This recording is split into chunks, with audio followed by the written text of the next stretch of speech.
today. You met with President Trump. Well, I'm in Washington, D.C. at a major county sheriff's association meeting, and President Trump spoke to our group this morning, and he pledges support for local law enforcement, and I believe he means what he says. He talked about how he's going to listen to the people actually doing the jobs when it comes to enforcement. And one example of that is we heard from General Kelly, who is now the Secretary for the Department of Homeland Security. And he actually spent time on the border and talked to Border Patrol agents and said, how can we help you do your job better? So that was a good sign that he's talking to people actually doing the job, and I'm very encouraged. So what were your impressions? I understand, he did give you that commitment. He did talk about helping, law and order. Are you encouraged that the federal government's going to help you out for fighting crime? I am encouraged. I'm also encouraged by a statement that I'm not sure a lot of people caught that the president made. He actually said regarding the mentally ill that prisons are no substitute for treatment. And I think that was a very wise statement, because we have an issue in our county with that we end up with people with what I call a dual diagnosis. They might be mentally ill but also have a substance abuse problem. And we end up with a lot of people in jail who have both of those issues. And so there's a real lack of treatment beds in our area, and the president said that, and I was surprised at that. Somebody briefed him pretty well on the problem, on that particular problem, and I was glad to hear it. Now, the major issue that's been talked about a lot in the city of Fresno is of sanctuary cities. Did the president address that specifically today in his speech? He did not. And I think everyone is at the point, David, where nobody knows exactly what a sanctuary city is. What does that mean?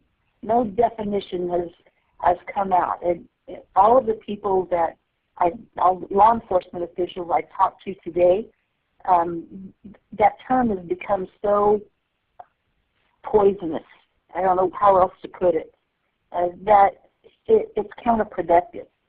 So until somebody can define what a sanctuary city is, I don't even think that it's productive to try and talk about sanctions against what sanctuary cities are and what they're doing. Now, briefly, what is your level of cooperation with Homeland Security? I understand that there is a Customs and Immigration official at the jail who can run immigration checks on inmates at the jail, correct? That's correct, and that kind of fits into another thing the president talked about today. He said, get rid of the bad ones.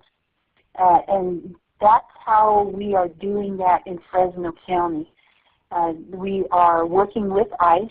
Once somebody is arrested and they come to the jail and they're here illegally, then we work with ICE to determine their legal status and whether or not ICE is going to actually take them into custody or not. When somebody is booked in the jail, does ICE check every single person who's booked?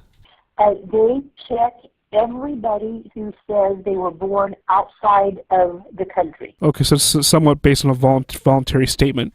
Yes.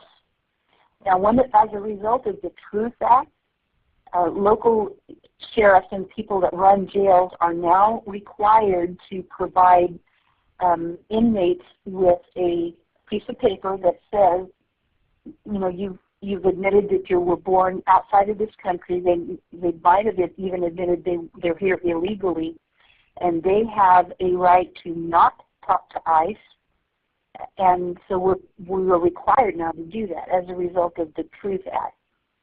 But just because they decide not to talk to ICE doesn't mean ICE can't take them into custody. Right. If we have a positive identification on somebody, ICE knows their past criminal history. They know if they've been deported multiple times, and so they can still take them into custody. Right, and finally, when a deputy makes an arrest for whatever, pulling over somebody for a taillight, do they run or is there even a database to run somebody's name in a system that would determine whether their immigration status is legal or not? No, and deputies don't ask that question. If there's an arrest that's going to be made, it doesn't matter if they're here legally or not. They go ahead and they make the arrest. So there's no database for deputies to know if somebody is here illegally. Now, there is a criminal database where if they have a warrant out for their arrest, that they have, for criminal offenses, but not just, are you here in the country legally? We don't have that.